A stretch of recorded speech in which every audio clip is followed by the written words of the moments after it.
débrief. On débrief. L'actualité politique décortiquée par les spécialistes. L'IDPS, pour avoir passé 38 ans sous le bois, ils ont fait l'école buissonnaire. Aujourd'hui, ils ont un problème. Ils n'ont pas cerné les fondamentaux de la gestion. Je sais que j'essayais de taxer de tous les mots. On débrief. Chaque jour, de lundi à vendredi, de 15h30 à 17h, suivez les journalistes analyser sans complaisance l'actualité. Écoutez, moi je suis de ceux qui pensent que l'Assemblée nationale doit finalement décider. Les élections, c'est question de confiance. Et comment peut-on politiser la CENI, qui est une institution éminemment politique? Voilà un peu une absurdité politique, mais que l'on veut faire gober à la naïveté de certains Congolais. Nous devons travailler, redevenir ces grands Congos. Et en contrepartie, comment est-ce qu'on discute avec nos partenaires? On débrief, un rendez-vous des professionnels de l'information. On débrief avec Christian Moses Masunga.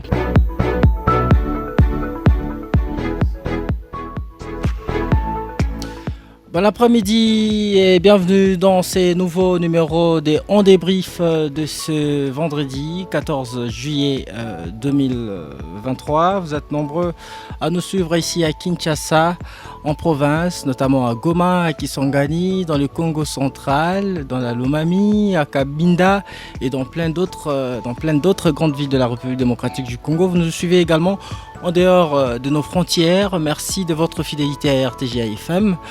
Et aujourd'hui, nous allons parler du processus électoral.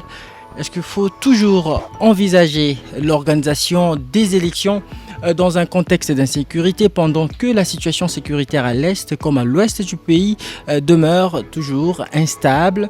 Ici à Kinshasa, la capitale, la psychose généralisée hante les esprits. L'on assiste ces derniers jours à un feuilleton mettant en scène plusieurs cas d'enlèvement et de meurtre. Et la dernière en date s'est soldée par l'assassinat de Chérubin Okende, député national et membre de l'opposition. Quelle lecture faites de cette situation? Nous en parlons avec mes invités dans ce studio. Je suis avec Laurent Tonina, il est analyste politique. Bonjour et bienvenue en débrief, Laurent. Bonjour, monsieur Christian Moses Masunga. Je tiens à saluer mes co-débatteurs. Je tiens à saluer également tous les auditeurs des RTGA et surtout les fans de l'émission en débrief. Et puis je tiens à saluer aussi très particulièrement monsieur Paul Eta Kainzolo. Et vous savez, la RDC est en train de traverser un contexte sécuritaire très particulier, où il y a quand même des compatriotes dans ces moments difficiles. Ils arrivent quand même à rassembler les jeunes et puis à faire des gestes philanthropiques. Et je pense qu'on va réfléchir République démocratique du Congo. Et je salue également toutes les autorités de la République démocratique du Congo qui sont en train de nous suivre en ce net moment. Et merci une fois de plus à vous, Moses. Et merci également à l'équipe technique de l'autre côté, c'est Simon Kabamba. C'est bien lui. Yannick Mahamba, qui assure, j'allais d'ailleurs le dire. Ok, merci beaucoup. Merci beaucoup Laurent Tonina. Je suis également avec Nathanaël Onokomba. Lui, il est communicateur. Il est communicateur du piste pour l'émergence dans le président national. Et Seth Kikouni, un parti de l'opposition. Bienvenue en débrief, une fois de plus. Merci beaucoup, monsieur Moses. Je ne cesserai de dire merci parce que passer dans un cadre pareil, entendu dans tout l'étendue de la République démocratique du Congo, ce n'est pas facile.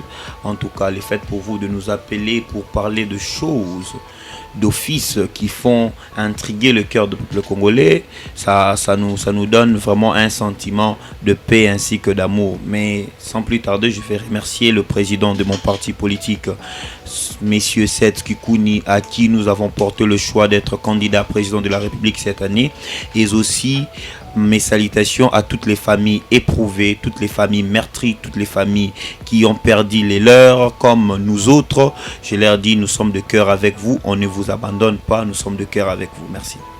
Le dernier invité à vous présenter dans cette émission, il s'agit bien évidemment de Freddy Tshibwabwa. Il est cadre et communicateur de UCR, une plateforme politique, membre de l'Union sacrée de la Nation.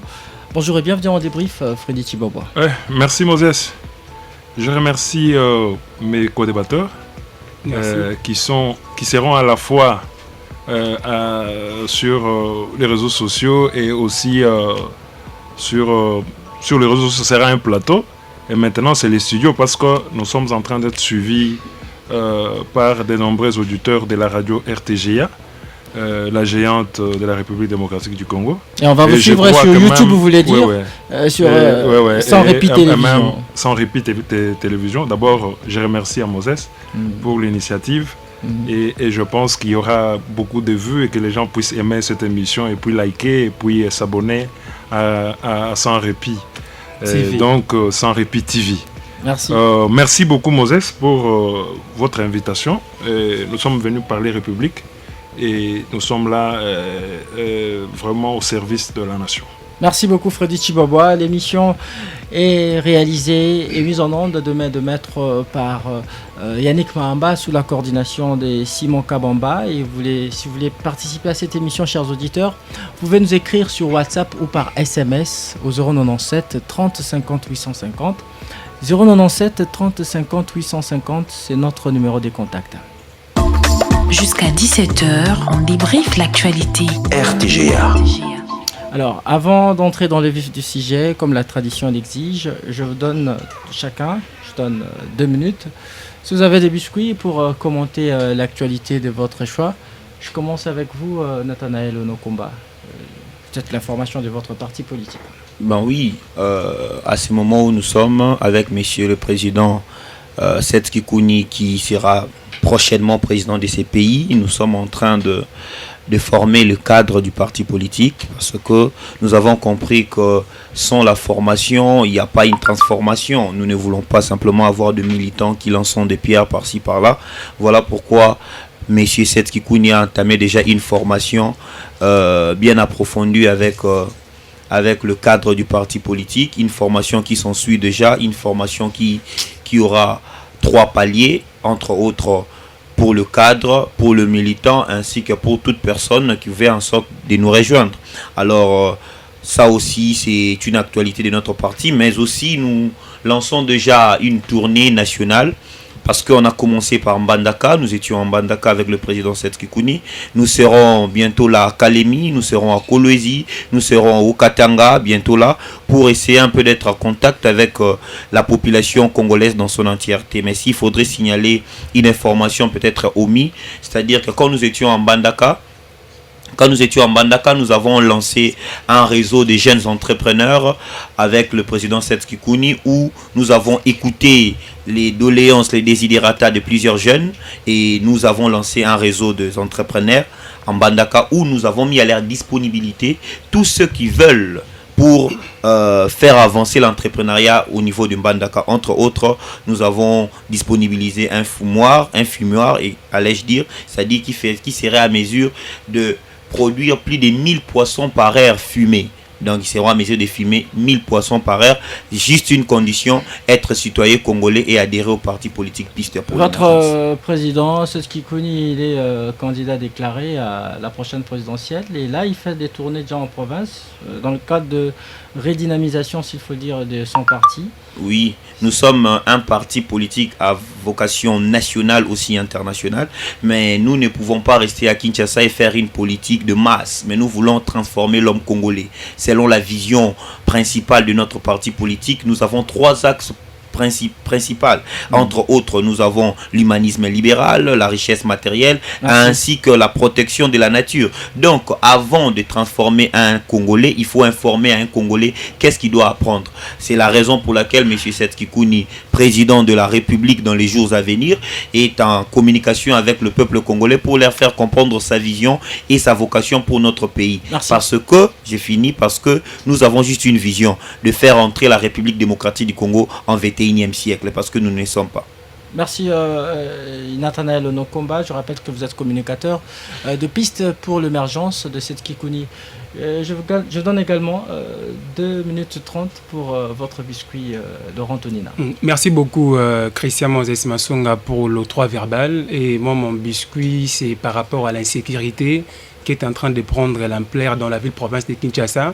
Et vous allez remarquer nos dirigeants, les autorités compétentes, et elles ont l'habitude dans leur façon de faire les choses, et elles ont l'habitude d'attaquer plus les conséquences, mais par contre lorsqu'il y a un problème, qui surgit. Il faut par contre commencer par attaquer la racine. Et c'est bien bon de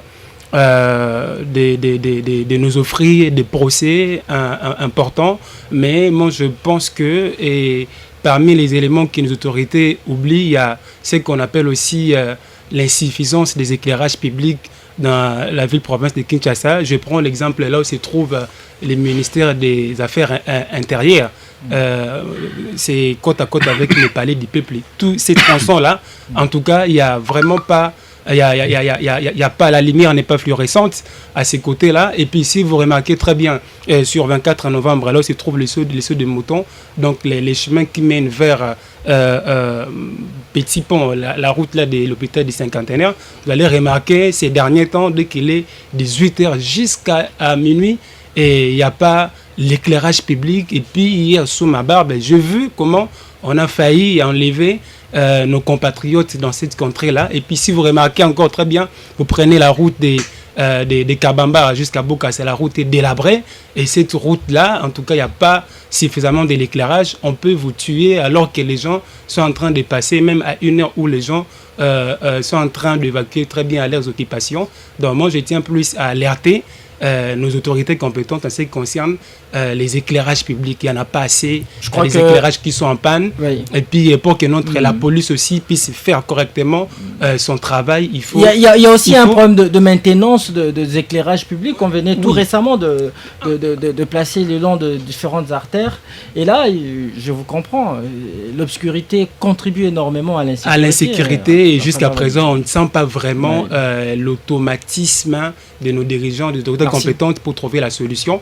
Et puis, il faut équiper la police sur le plan financier, parce que même si on doit donner des propositions en termes de patrouilles mixtes, et ces genres de patrouilles, ça demande assez qu'ils puissent être équipés. Il faut qu'ils puissent faire leur patrouille avec des outils appropriés, et puis il faudra que ces budgets-là puissent aider les unités de la police, parce que nous on voit que c'est seulement IP-crime et puis la police de proximité. Nous avons aussi la police scientifique jusqu'à présent qui ne sait pas vraiment faire correctement son travail, faute des moyens et voire même d'expertise. Alors il faut maintenant mettre beaucoup d'argent là-dessus, parce qu'il y a ces genres de crimes-là.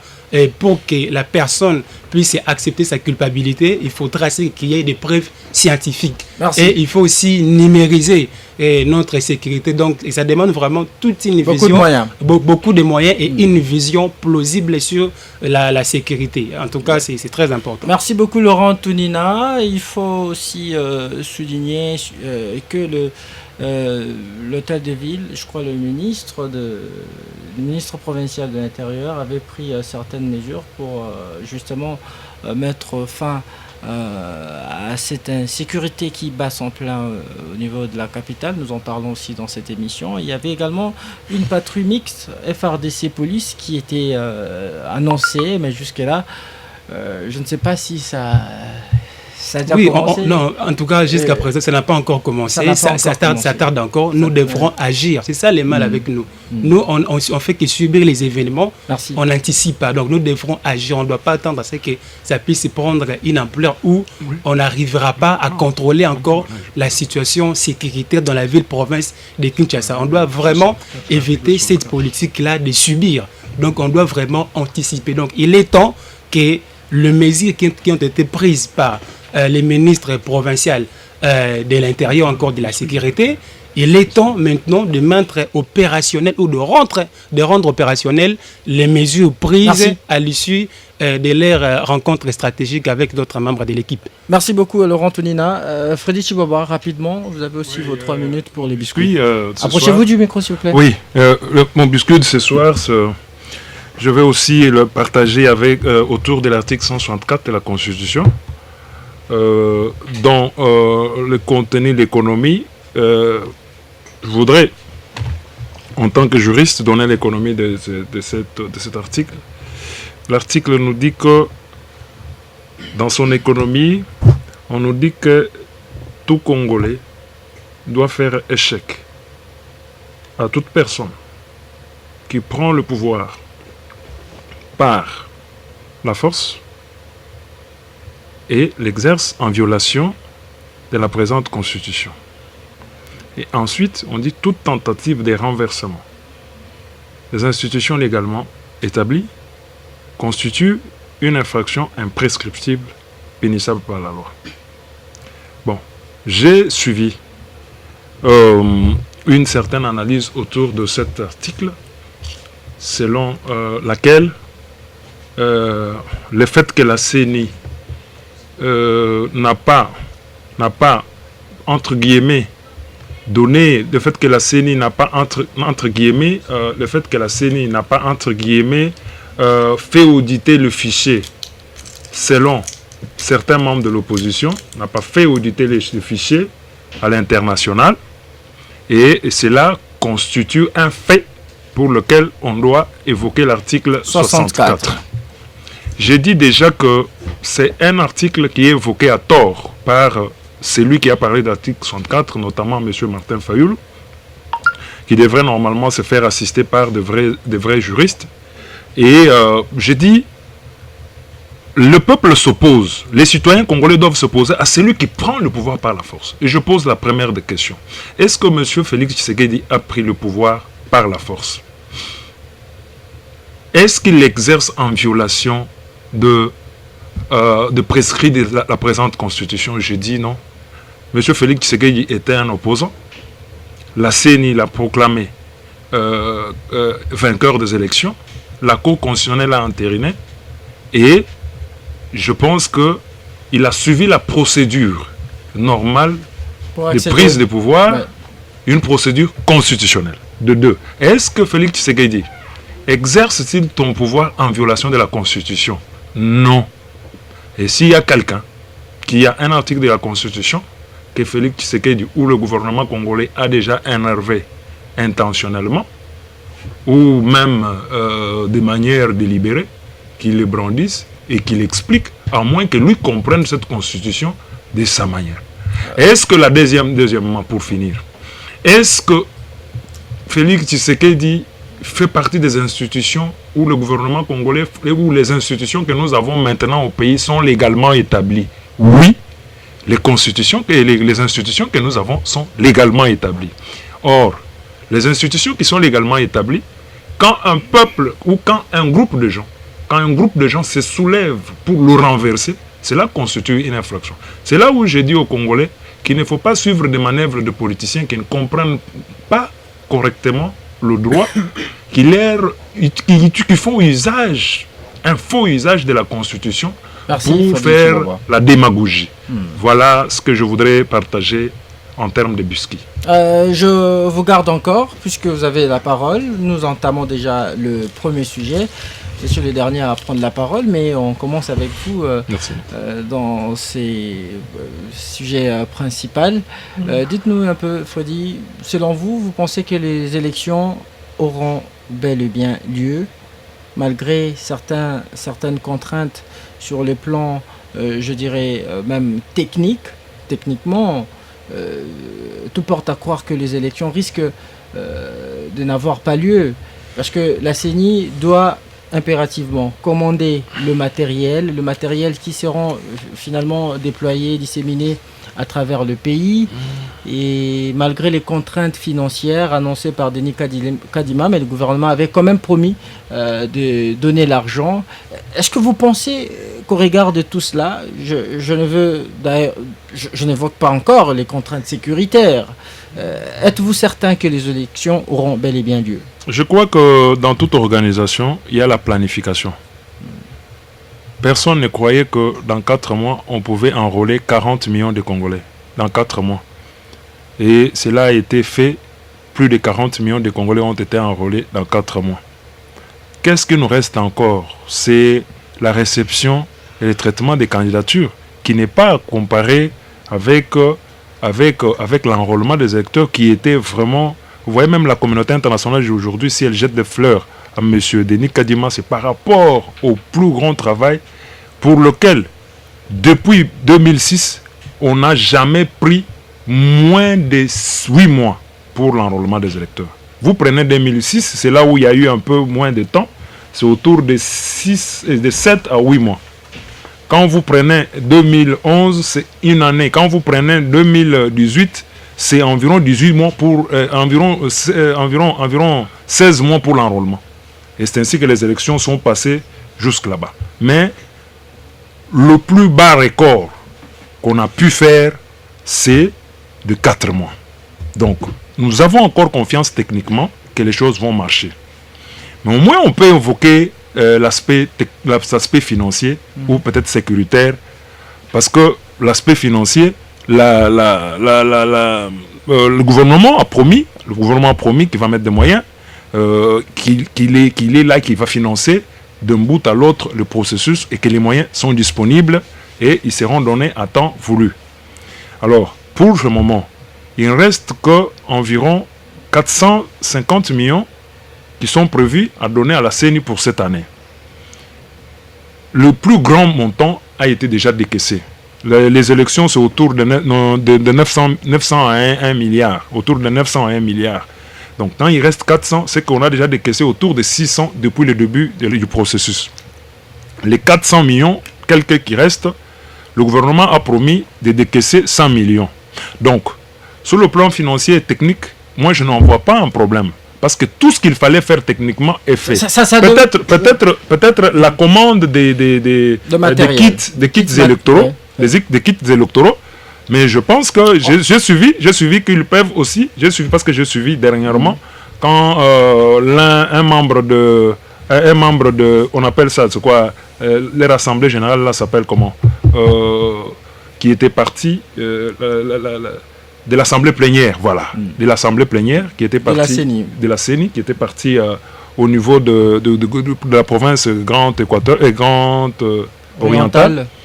Il a trouvé que les kits électoraux de la fois passée, les MAV, les machines à voter, étaient placées dans une maison où il y a eu inondation de pluie et les MAV ont connu des problèmes. C'est-à-dire qu'il a même demandé qu'on puisse renouveler d'autres MAV. C'est qu'en réalité, on peut reprogrammer les MAV qui étaient là, ajouter aux MAV qui étaient là d'autres MAV qui peuvent ajouter, donner le nombre suffisant pour l'organisation des élections. C'est-à-dire que pour le moment, il y a déjà une partie des matériels, des MAV qui sont là, qui ne rassure pas encore. Non, qui ne peuvent qu'être reprogrammés. Alors Freddy, la parole doit tourner. Vous avez parlé de contraintes sécuritaires et financières, oui, et qui peuvent être réglées facilement. Mais le gouvernement, jusque-là, n'a fait que promettre. C'est pas encore réalisé. Alors, il y a réception et traitement des candidatures oui. qui se clôturera déjà à partir de demain. On est à un jour de la clôture, oui. Et il n'y a pas engouement. Est-ce que le candidat ne sont pas sceptiques au regard de toutes Non, il n'y a pas un problème des candidats qui sont réticents. Le problème qui est là, j'ai trouvé que c'était un problème de moyens. C'est un problème de la caution qu'il fallait pour les candidats. Et moi, j'ai vu beaucoup de partis politiques ont pu mobiliser de l'argent. Et il n'y aura pas report, si vous voulez, prorogation du délai, comme l'avait martelé. Non. Les partis politiques ont demandé, tous les partis politiques, toutes tendances confondues, ont demandé un léger report des élections. Mais j'allais un peu chuter des élections ou des réceptions des candidatures. Je m'excuse, je reviens. J'allais un peu chuter pour dire que, par rapport aux contraintes sécuritaires, nous avons déjà ce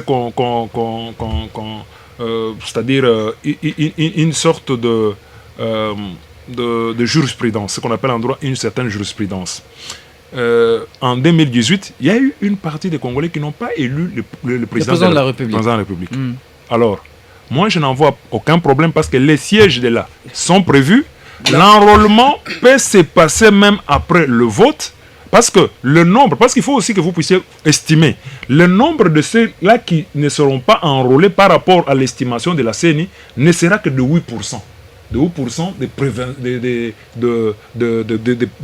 des prévisions de la CENI. De 8% des prévisions de la CENI. Donc, le 8% sur le 100%, alors, cela ne peut pas, parce que la démocratie, c'est la loi de la majorité.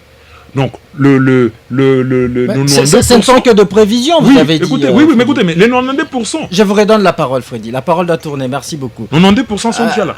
Alors, je viens à vous, Nathanaël Onokomba. Vous avez suivi votre co-débatteur qui pense que les contraintes financières et techniques peuvent facilement être réglées. Et êtes-vous de même avis avec lui? Non, je ne peux être de même avis avec une personne qui ne réfléchit pas pour le bien-être de la nation, mais c'est plutôt pour le bien-être d'un camp politique. Parce que ces pareils propos contribuent à l'assassinat du cœur, même de l'âme même de la nation congolaise. Quand une personne pense que le 8% de la population congolaise privée de leurs droits et libertés de voter, de leurs droits politiques de voter un président de la République, pour lui trouve ça normal. Ils ne sont que 8%. Alors ils ne représentent rien.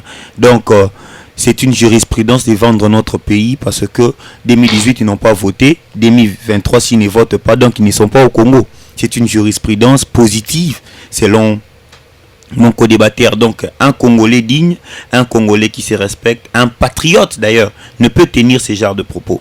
Donc en tout cas, je pense même ceux qui sont à Béni en train de nous suivre sont à larmes de voir que du haut de ces studios, il y a des personnes qui pensent qu'ils ne représentent rien.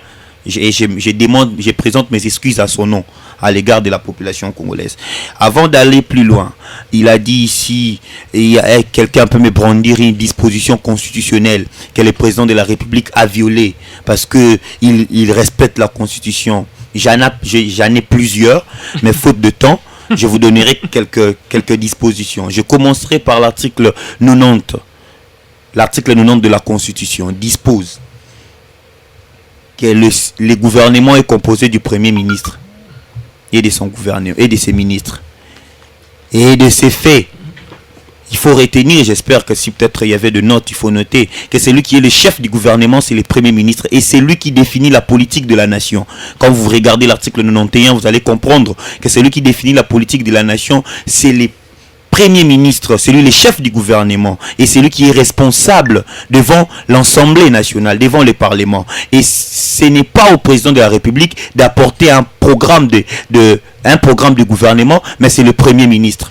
Et de ces faits, le projet 100 jours. Nous avons un gouvernement bicéphale, Nathanaël. Non, écoutez, les gouvernements et l'exécutif, ce n'est pas la même chose. Nous avons l'exécutif qui a le Premier ministre et le président de la République, mais le gouvernement, il y a le président de la République, il y a le Premier ministre qui est le chef du gouvernement. C'est lui qui répond devant le Parlement parce que le Parlement a pour mission de légiférer les normes et de contrôler le gouvernement. Peut-être mon co-débatteur ignore encore, il peut aussi noter. Vous devez comprendre, le projet 100 jours est une violation de la Constitution parce que le président n'est pas responsable devant les parlements et quand il amène ce genre de projet, il confond les régimes politiques. Nous ne sommes pas dans un régime présidentiel où le président doit amener un projet ou doit définir la politique de l'État. Ça d'abord c'est la première des choses qu'il note. Deuxièmement, les directeurs du cabinet du chef de l'État donnent l'ordre qu'il n'y aura aucune dépense publique sans l'aval du cabinet du président de la République. Violation de la Constitution parce que le directeur du cabinet n'a pas un pouvoir, il n'a qu'un pouvoir protocolaire au niveau de la présidence. Il n'a pas un pouvoir, il est passif dans notre système ici, mais il interdit et les gens obéissent. Violation on en de la vient, Constitution. on en vient à la thématique par rapport à l'organisation des élections. Oui, je suis en train de revenir parce que cette émission a un caractère pédagogique. Parfois, lorsqu'on tient des propos pareils, nos amis qui sont très loin peuvent aussi penser que c'est la réalité. Voilà pourquoi j'ai essayé un peu d'aider celui qui est en face de moi parce que les études ou les informations, c'est gratuit. On doit aussi donner ça gratuitement comme ça. Alors, l'organisation des élections. Les élections n'est pas un moment de plaisanterie, c'est un moment sacré, très sacré, parce que c'est le moment où le peuple choisit son dirigeant, le peuple conditionne sa vie d'après 5 ans. C'est les PV entre les dirigeants et les dirigés, c'est un moment sacré, c'est la sanction que le peuple accorde aux dirigeants. Alors les élections, ce n'est pas pour légitimer un camp, mais les élections doivent être un moyen pour le peuple de s'exprimer. Mais lorsque nous avons un camp politique teinté de mauvaise foi, rempli de magouilles pour détourner la volonté populaire, c'est met à orchestrer des manœuvres dilatoires pour que les élections n'aient pas lieu dans de bonnes conditions, pour que les élections soient simplement une peinture qu'on va mettre dans une maison déjà construite, que ce soit une proclamation à l'égard d'une personne déjà nommée. Ce sont des choses que nous fustigeons. Parce qu'à ce moment ici, c'est prévu constitutionnellement qu'après 5 ans, il doit y avoir les élections. Normalement. Mais M. Kadima. Et quand vous dites que les élections n'auront pas lieu dans de bonnes conditions, à quoi faites-vous justement allusion? Parce qu'il y a eu audit du fichier électoral, il y a eu enrôlement, et maintenant on en est à la réception et traitement de candidatures de... Je commence d'abord par dire que... Je commence d'abord par dire que nous n'allons pas rester main croisée, voir une parenthèse dictatoriale être ouverte dans notre pays et nous rester bouche bée. Non, ça on n'autorisera pas. C'est-à-dire que M. Kadima doit descendre sur terre et arrêter de se tromper. Nous, Piste pour l'émergence, ensemble avec M. Setski Kouni, nous avons donné un mot d'ordre. C'est-à-dire, sans l'audit externe du fichier électoral, il n'y aura pas des élections. C'est-à-dire que nous allons appliquer l'article 64 qui la lie à tort. Nous allons appliquer l'article 64 qui la lie à tort. Vous inscrivez dans le même schéma que Martin Fayoulou qui veut également faire usage de l'article 64. Pour l'amour du peuple, nous avons maintenu cette décision pour l'amour du peuple parce que nous avons tenu ces propos déjà en Mbandaka. Nous l'avons tenu alors que nous n'étions pas ensemble avec Martin Fayoulou, mais nous avons tenu ces propos pour dire que l'audit du fichier électoral doit se faire parce que les élections ne doivent pas favoriser un camp et défavoriser un autre camp. Mais ce Kadima nous a dit ici que l'audit du fichier électoral s'est fait pendant 3 jours. Si réellement c'est seulement 3 jours, qu'il nous laisse aussi les 3 jours, que l'on puisse auditer ces fichiers. Parce que nous, on ne va pas accepter qu'on puisse partir aux élections pour blanchir une fraude électorale bien conçue, concoctée par un groupe des individus politiques. Mais donc vous ne prendrez pas part, vous n'allez pas participer au processus électoral. D'ailleurs, on est en train de lancer un message à tout compatriote congolais, toute personne qui veut voir son pays rayonner, qui veut garder son argent, qu'il ne dépose pas de candidature. Parce que c'est lui qui déposera des candidatures va s'en vouloir à lui-même. Parce que le mot d'ordre est donné. Il n'y aura aucune candidature qui sera déposée de la part de Piste pour l'émergence aussi longtemps que l'audit du fichier électoral n'est pas complètement fait. Alors je rappelle ici, j'ai dit, le peuple de Béni ainsi que de Bunagana, nous sommes de cœur avec eux. On ne va pas les sacrifier pour légitimer une personne. Nous voulons, parce que parmi les missions régaliennes de l'État, il y a la sécurité et la protection de l'intégrité nationale. De ces faits, ils doivent travailler arrache-pied pour que le pays soit entièrement comme nos ancêtres nous ont légué. On ne peut pas laisser Bunagana et l'autre parti partir comme ça simplement parce qu'ils représentent 8%. Ça fait mal au cœur et ça nous a encore meurtri d'écouter ce genre de propos du haut de ces plateaux. Merci, messieurs les journalistes. Laurent Antonina, vous êtes analyste politique. Il y a l'incertitude qui commence à hanter les esprits. Et je l'ai dit même tout récemment, nous sommes à 1 jour de la clôture de réception et traitement des candidatures à la députation, pour la députation nationale. Mais il n'y a pas engouement. Pensez-vous que les élections auront lieu, vont s'organiser dans le délai? Ok, merci beaucoup pour le 3 verbal, Christian Moses. Et nous sommes dans ce qu'on appelle en sciences politiques, nous sommes dans la pénombre du processus électoral. Et pourquoi je dis ça? Parce que si vous regardez très bien les tableaux, vous allez comprendre que de l'autre côté, vous avez l'union sacrée avec plusieurs partis politiques ainsi que plusieurs plateformes et qui se sont alliés et ils ont porté très haut la candidature du président Félix Tshisekedi comme leur candidat commun, donc c'est-à-dire au niveau des élections à venir en tant que candidat président de la République. Et vous avez de l'autre côté les blocs qu'on appelle ces derniers temps les blocs de Lubumbashi. Vous avez Matata Ponyo, Moïse Katumbi, Dédis Sanga et Martin Fayoulou. Et vous avez de l'autre côté l'FCC qui regarde les choses de loin. Et sans compter les Franck Diongo et consorts. Et lorsque vous regardez ces tableaux, nous sommes dans les champs politiques. Les champs politiques, c'est un champ de lutte. Si le principe politique n'a pas changé, si vous avez le pouvoir, vous devrez les conquérir le plus longtemps que possible, mais par la voie démocratique. Mais vous avez de l'autre côté, ils estiment que le bilan du président de la République n'est pas équilibré et qu'ils ont une bonne offre politique à offrir à la population congolaise. Et de l'autre côté, ils étaient aux affaires et ils sont en train de se reprocher de quelque chose et ils pensent que si ils reviennent encore aux affaires, ils feront encore mieux.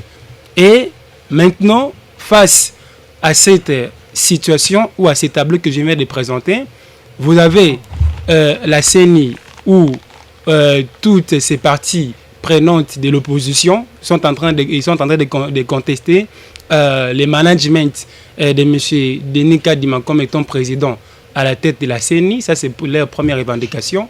Deuxième revendication, c'est le fichier électoral. Il y a le FCC qui conteste même la légitimité de ce bureau. Voilà. Et il y a de l'autre côté aussi, parmi les revendications, il y a aussi, il demande à ce qu'on puisse auditer les fichiers électoraux par les experts ou par une organisation. Par un cabinet international crédible. Alors, si vous regardez les tableaux que je viens de faire ici, M. Kadima aussi, quelque part, c'est un monsieur qui est sage. Il a compris qu'il il fait l'objet d'un blocage ou d'un débat de manière ostentatoire. Et qu'est-ce qu'il a fait? Il a initié ce qu'on appelle la consultation. Il a commencé à consulter les ténors ou les têtes d'affiche de l'opposition. Le fait que M. Kadima a amorcé ou entamé cette démarche-là, c'était pour se crédibiliser parce qu'il les a reçus comme président de la CENI. Donc, en venant là-bas, ils ont confirmé que, peut-être sans le savoir, ça c'est une analyse politique que je suis en train de faire, que M. Kadima est bel et bien le président de la CENI. Et maintenant, à un moment donné, ils ont fait des propositions. Il faudrait bien revoir, changer le bureau de la CENI, mais également de la Cour constitutionnelle.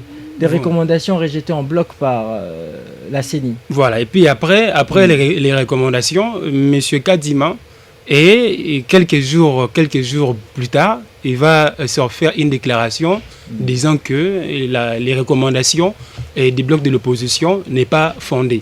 Alors, ceci nous met non seulement dans une incertitude, parce que l'autre élément lui-même, il ajoute encore, il dit que non, il n'a pas assez de moyens. Les moyens posent problème. Et puis, vous avez même évoqué qu'il n'y a pas vraiment l'engouement. Et puis, il y a aussi l'aspect lié à la sécurité aussi. Et si vous regardez tout cela, ça nous conduit vers une incertitude électorale. Et déjà, la démarche là de M. Kadima, avec des lunettes politologiques, vous allez comprendre que c'est une phase en matière de négociation. Il y a un aspect importantissime qu'on appelle la consultation. C'est que M. Kadima était déjà en train de faire. Et moi, je pense qu'au regard de ces tableaux, vous allez remarquer que c'est très difficile aujourd'hui avec les temps qui restent, parce que en matière de changement, on ne voit pas qui seulement le valeur morale, mais aussi la notion du temps, elle est très importante. Et pour organiser des élections avec beaucoup d'inclusivité, qui fait des élections qui feront en sorte que toutes les parties prenantes de l'opposition, même de la société civile, qui prennent part, ça va demander à ce que nous puissions faire ce qu'on appelle la synergie relationnelle. La synergie relationnelle veut dire tout simplement qu'il faudrait qu'à un moment donné, que nous puissions mettre de côté des intérêts privés et égoïstes pour l'unité de la République démocratique du Congo. Il faudra que un consensus. Ces grands leaders-là puissent se retrouver, se concerter pour organiser des bonnes élections. Parce qu'aujourd'hui, avec l'insécurité, avec l'insécurité dans la partie est de la République démocratique du Congo, à Kwamut, aujourd'hui avec les phénomènes kidnapping, et puis hier, l'honorable Chéribin Okende, il vient de nous quitter de manière tragique. Et ça crée aussi des frustrations dans son parti politique. Et qu'est-ce qu'il faudrait faire? Il faut maintenant que nous puissions réfléchir, nation, réfléchir la République, se retrouver autour de la table pour organiser des bonnes élections. Parce que si on organise les élections dans un climat délétère, et après les élections, on risque d'arriver à des contestations, il y aura bien de temps. Ce qu'on doit faire, c'est d'organiser les élections, même s'il y aura des contestations, qu'il ne puisse pas y avoir bien de sang, parce qu'on en a marre de voir après les élections qu'on puisse calciner les punais, qu'on puisse arrêter les gens qui aient des tueries.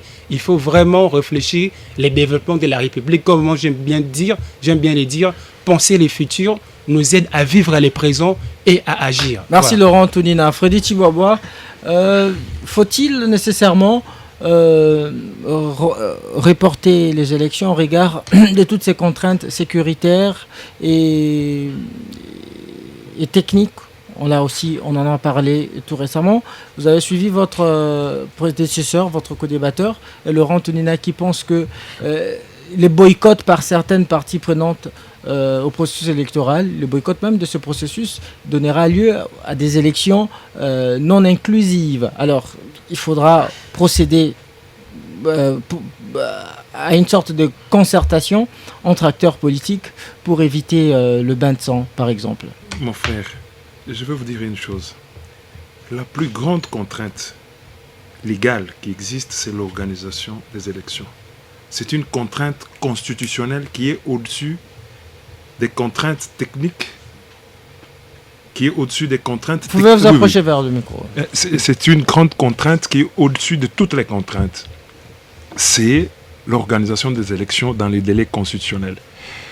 Parce que en violant, en déplaçant les élections dans ce contexte-là, il y a violation de la Constitution. Ça constitue une infraction. Alors, que ferions-nous?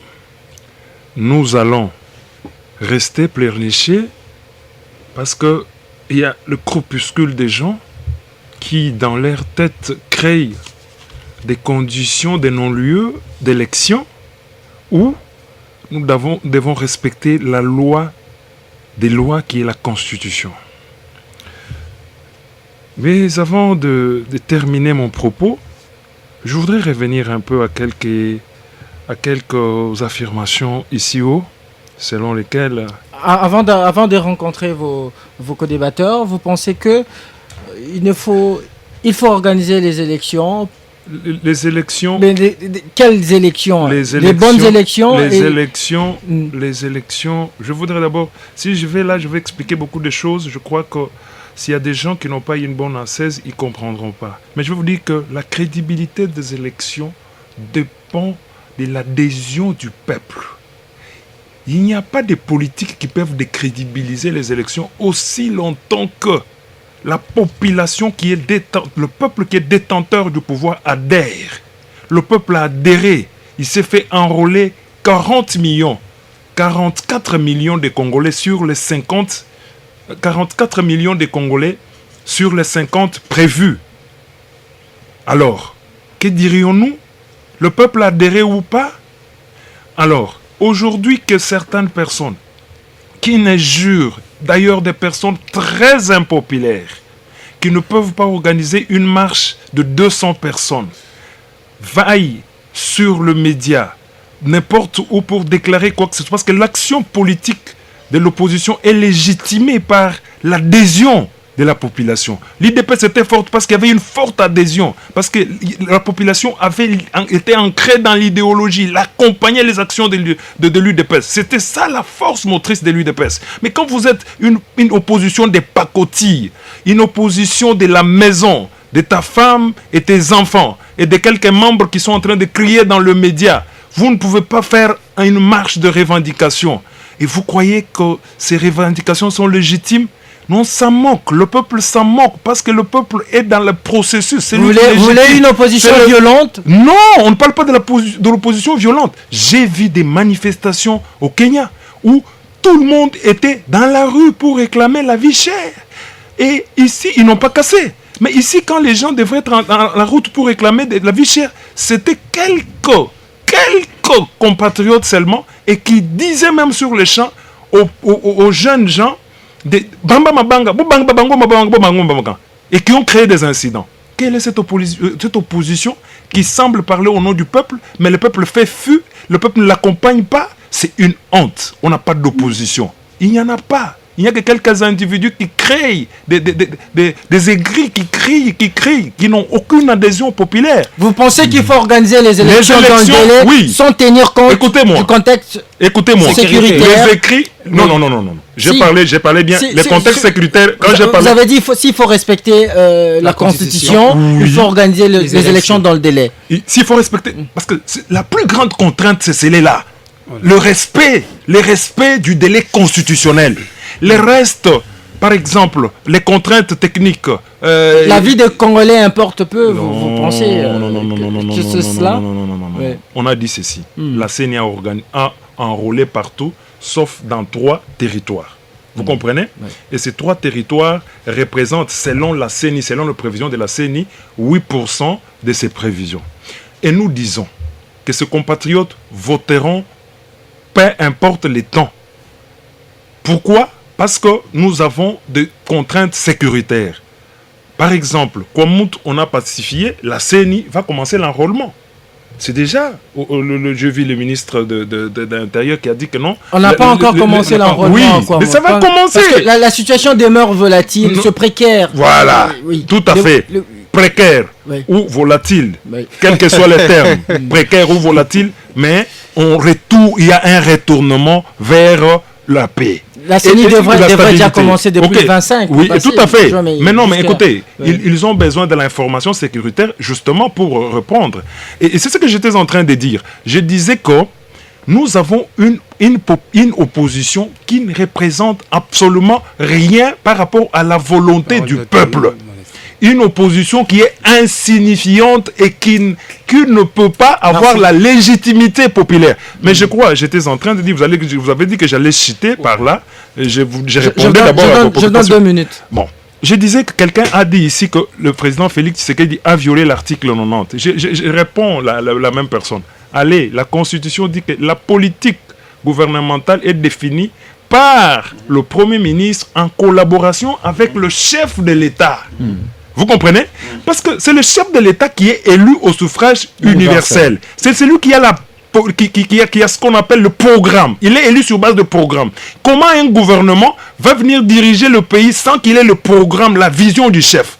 Alors, je crois que l'amateurisme sur le plateau, un plateau prestigieux comme celui-ci n'est pas permise. Et quelqu'un vient vous dire ici que le fait qu'un directeur de cabinet donne l'ordre qu'il n'y ait pas de dépenses publiques, c'est une violation de la Constitution. C'est quel article de la Constitution qui a été violé? Alors, et vous venez sur le plateau, il faut avoir un peu de bagage. Et quelqu'un me dit, bon, je voudrais parler de l'offre politique. Je voudrais parler de l'offre politique parce qu'il y a un politologue qui a parlé de l'offre politique. Je reviens.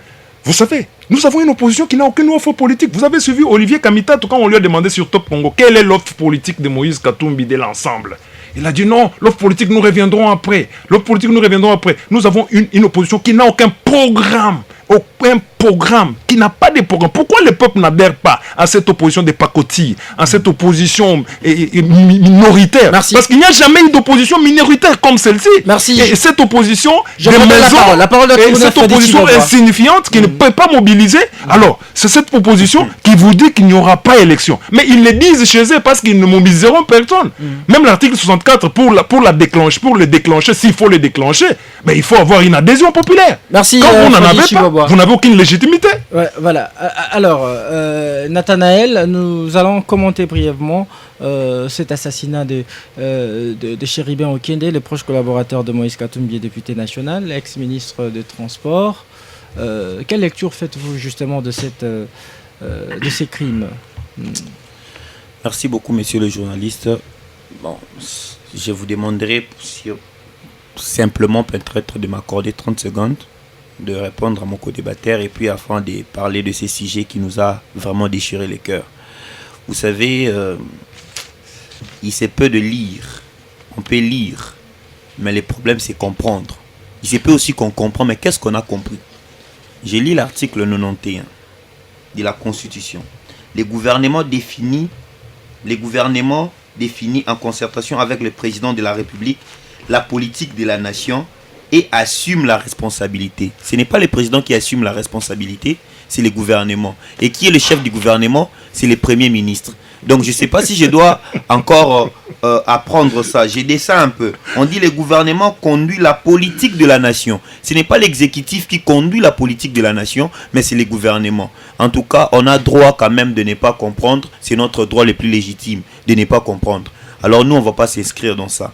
Alors, messieurs les journalistes, récemment ici, le procureur général de la République vient de prendre certaines mesures où il a même défini l'infraction de flagrance, comment ça serait traité. Je rappelle au procureur général qu'il n'est pas le législateur supplétif. Le code de la procédure pénale a tout dit. Quand lui prend de pareilles mesures, n'est-ce pas, il viole cette constitution. Dois-je encore dire beaucoup de choses? Je ne les dirai pas. Messieurs les journalistes, vous savez, ça fait très mal. Dans l'article 51 de notre constitution, il est écrit, il dispose que les gouvernements en place, l'État doit assurer une bonne cohabitation des tribus. Et ça, c'est la meilleure des choses que l'État doit veiller. Nous sommes tout un peuple. Quand je dis tout un peuple, nous sommes dans un modèle consociatif. Dans le modèle consociatif, nous avons beaucoup de sociétés au sein d'une même société qui forment aujourd'hui l'État congolais. Entre autres, nous, les Tétés-là, nous avons beaucoup donné à ces pays. Nous avons donné à ces pays l'esprit révolutionnaire aujourd'hui que nous avons, que nous traduisons comme un adage où on dit Kema Fumbe. Nous avons aujourd'hui lutté pour l'indépendance de notre pays. Nous avons aujourd'hui lutté pour la démocratie de notre pays, contre la dictature. Mais entre autres, en revanche, qu'est-ce que l'on récolte? Lumumba assassiné en pleine République démocratique du Congo, aucun procès. Ngongo Lutete, meurtri. Kissa Sengando, meurtri. Récemment ici, Gigiani, meurtri, assassiné, pas de suite. Nous avons aussi vu ici Messieurs Luchi Manjate partir sans suite. Et aujourd'hui, il y a Messieurs Chéribin Okende qui est parti et sans suite. Qu'est-ce que nous, on va se dire de voir notre petite tribu être réduite à néant parce que l'État congolais n'assure pas une bonne cohabitation de ces dernières. Qu'est-ce que je m'aurais dit aujourd'hui? Messieurs les journalistes, les gens me traiteront d'être des propos. Mais messieurs, soyez quand même rassurés, soyez calmes, vous êtes dans un plateau télé. Les gens parleront des propos tribales. Mais les gens doivent comprendre que ce ne sont pas des propos tribales, mais c'est les rappels à l'ordre parce que nous sommes dans un modèle consociatif. C'est normal de dire que je suis Moutete là, je suis Moukongo, je suis Moulouba. Ce ne sont des propos tribales. Mais c'est Chéribin Okende est un député national. Député national. Enlevé devant la plus haute juridiction, la juridiction sacrée de notre pays, la Cour constitutionnelle, censé avoir de garde, censé avoir de sécurité. Mais quand il a été enlevé, on a signalé son enlèvement. Mais un député national, normalement, les gérants ou le président de l'Assemblée nationale devait tenir un discours ou devait réagir rapidement. Qu'est-ce que Mbosso a fait depuis avant-hier à 15h? Rien. Non, il y a eu un communiqué du président de l'Assemblée nationale. À quelle heure? À quelle heure? Ouais. À quelle heure? Ouais. Non. Monsieur Chéribin a été enlevé à 15h. Il n'y a eu aucun communiqué. Aucune communication. Les gens, est-ce que les services de sécurité ont été alertés? Tout ça, calme, chaos. Devant la plus haute juridiction, la Cour constitutionnelle. Et on les retrouve morts. Et quand on les retrouve morts, quel le gouvernement instruit tous les services de sécurité pour maintenant travailler. C'est quel pays? Nous résumons ceci, qu'il y a l'absence de l'État. L'État est absent dans notre pays. Il y a l'insécurité totale. Nous, aujourd'hui, l'État doit nous garantir la sécurité. Ici, je ne parle pas du camp politique, opposition, majorité. Maintenant, là, je réfléchis comme un peuple. L'État doit nous assurer la sécurité. Si aujourd'hui, un député national, comme Chéribin Okende, est mort comme un animal, à combien plus forte raison nous autres, qui n'avons ni fonction étatique, ni quoi que ce soit. Donc, ce genre de choses, l'État est tellement absent. Et quand l'État est absent, il y a une musique qui se laisse entendre. C'est la musique de la criminalité, la musique de la barbarie. J'ai fini en disant à mon co-débatteur, la Constitution n'est pas simplement n'est pas simplement les règles ou les articles écrits. La Constitution, c'est aussi l'esprit. On ne peut aussi ne pas violer les règles, on ne peut aussi ne pas violer les articles, mais on viole l'esprit. Parce que la Constitution, en dehors de tout, c'est un esprit que l'on doit protéger. Si vous n'êtes pas au courant de ça, quand bien même qu'il y a encore des Njoli qui sont en vie, des Sambo qui sont en vie, que vous veniez. Laurent Tounina, il y a eu plusieurs messages de condamnation contre les condamnations de cet assassinat de Chérubin Okende. Le gouvernement a mis sur pied une commission d'enquête. Vous pensez que les enquêtes vont réellement aboutir à quelque chose de... Ok, merci beaucoup. Avant de répondre à cette question, très rapidement, et j'avais entendu ici, je voulais quand même aussi apporter aussi un éclairage, parce que j'ai entendu que le président de la République, lorsqu'il était élu, et au début de son mandat, il avait lancé le programme 100 jours, et que c'était peut-être pas professionnel, mais je tiens à dire que le programme 100 jours, ce n'est pas le président de la République, Félix Tshisekedi, qui l'a initié. C'est un programme où c'est une technique que tous les présidents du monde utilisent. Et en sciences politiques, on appelle ça la stratégie du colostrum. Donc cela veut dire, lorsque vous arrivez, le colostrum, c'est le tout premier lait que la maman donne à son bébé, à l'enfant. Alors, quand vous êtes élu président de la République, vous devrez mettre sur pied un programme qui va faciliter la connexion entre vous et la population avant de commencer les actions de grandes envergures. Donc ça, je voulais quand même préciser. Je suis analyste politique dans ce sens-là. Maintenant, en ce qui concerne les différentes condamnations par rapport à l'assassinat de l'honorable Chérubin Okende. Il y a eu notamment la Cinco qui a condamné, il y a Dr Denis Mukwege. En tout cas, en fait, qui est condamné, je pense que personne ne peut souhaiter de voir un compatriote, un Congolais, où on a retrouvé son corps criblé des balles, et ça effraie même nous autres ici, des simples, des paisibles citoyens. Et moi, je pense que l'État, comme je l'ai toujours dit, on doit éviter la politique de subir. On doit par contre anticiper les événements. Nous, on le disait à maintes fois lorsqu'on passe ici à la RTGA. Moi, je pense que l'État vraiment doit se réveiller pour mettre sur pied une politique axée sur la sécurité. Et cette politique-là doit être en mesure de non seulement de sécuriser l'intégrité territoriale de la République démocratique du Congo, mais et surtout ici, dans la ville-province de Kinshasa. C'est le siège même des institutions de la République, et on voit les dignitaires de la République être assassinés de la sorte. Ça nous inquiète qu'on puisse vraiment donner des moyens à nos autorités, à nos services de sécurité pour faire de manière aussi indépendante leur travail. C'est très important, et c'est ce que moi je pense, et puis nous condamnons cela, et je pense que l'affaire c'est encore entre la main de la justice, qu'on puisse vraiment mener des enquêtes appropriées, et qu'on puisse aussi digitaliser, encore numériser. Moi, je serais très content de voir aussi des routes asphaltées qui puissent aussi avoir des caméras.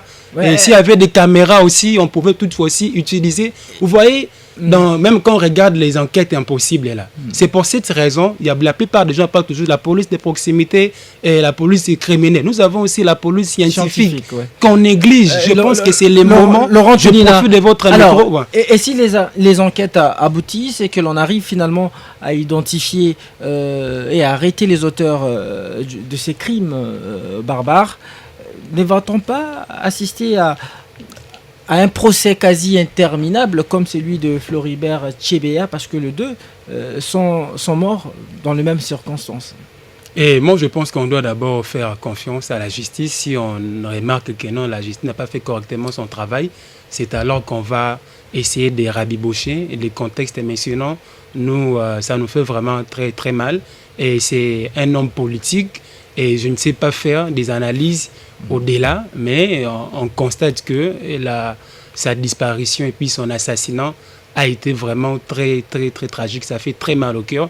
Et pendant qu'ils sont en train de vous parler, même sa famille politique, sa famille biologique, même les auditeurs sont vraiment très touchés. S'il vous plaît, à nos autorités compétentes, je tiens vraiment à profiter de votre micro pour qu'on puisse vraiment donner des moyens à nos services de sécurité, l'ANER, qui est des caméras, et surtout la police scientifiquement, lorsque j'ai regardé ça, parce qu'on a fait aussi des formations sur la criminologie, on devrait aussi isoler, parce que c'est devenu comme étant la scène des crimes, non? Ça devrait être isolé, on devrait mettre un peu de ceinture, et puis celles des personnes habilitées devraient venir, devraient débarquer, et essayer un peu de prélever et comment on appelle ça, des empreintes et tout ça. En tout cas, nous sommes encore très loin pour atteindre à ces niveaux, mais c'est possible avec la volonté, la détermination, avec une vision politique bien frignolée, et ça va vraiment aider à la République de protéger ses citoyens. Merci Laurent Tounina. Nous allons marquer une petite pause et on va revenir après pour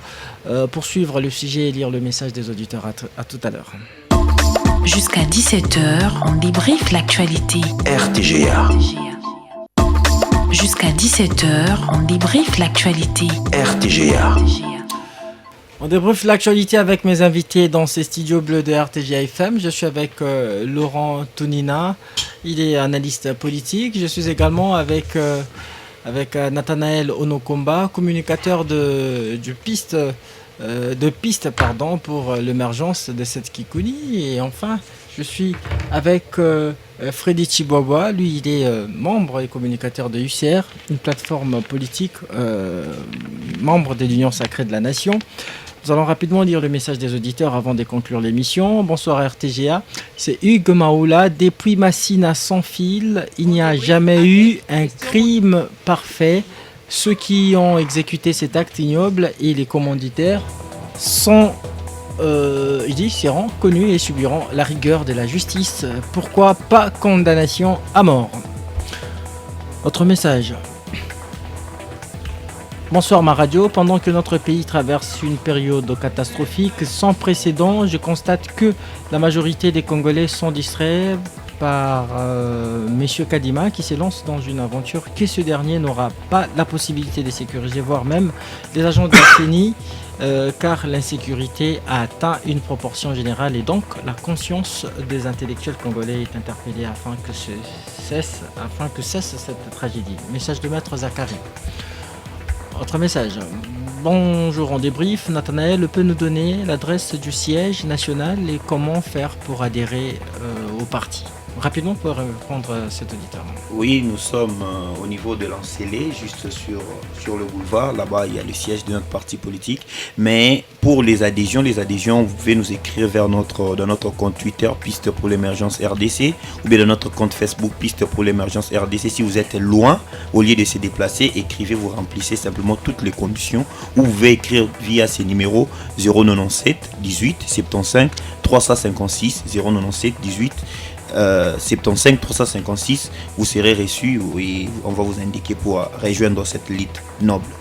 Bonsoir Christian Moses, Fayoulou est un voyant, il ne peut pas accompagner le kidnappeur sans cœur du pouvoir, il n'y aura pas des élections sans Fayoulou, je vous rassure. Kadima, si tu es congolais, cherchez à auditer ton fichier électoral avec sincérité, si tu ne l'es pas, avançons comme ça et le sang des Congolais sera sur ta tête. Un long message que j'ai écourté, message de Ed Bambela depuis Kanlouka.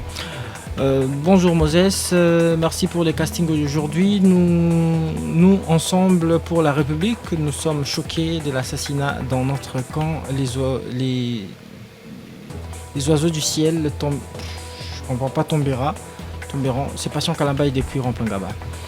Salut Moses, la CENI présente des contraintes financières et sécuritaires qui persistent jusque-là. Vu la situation qui prévaut au pays, dire qu'il y aura de bonnes élections, c'est déraisonné.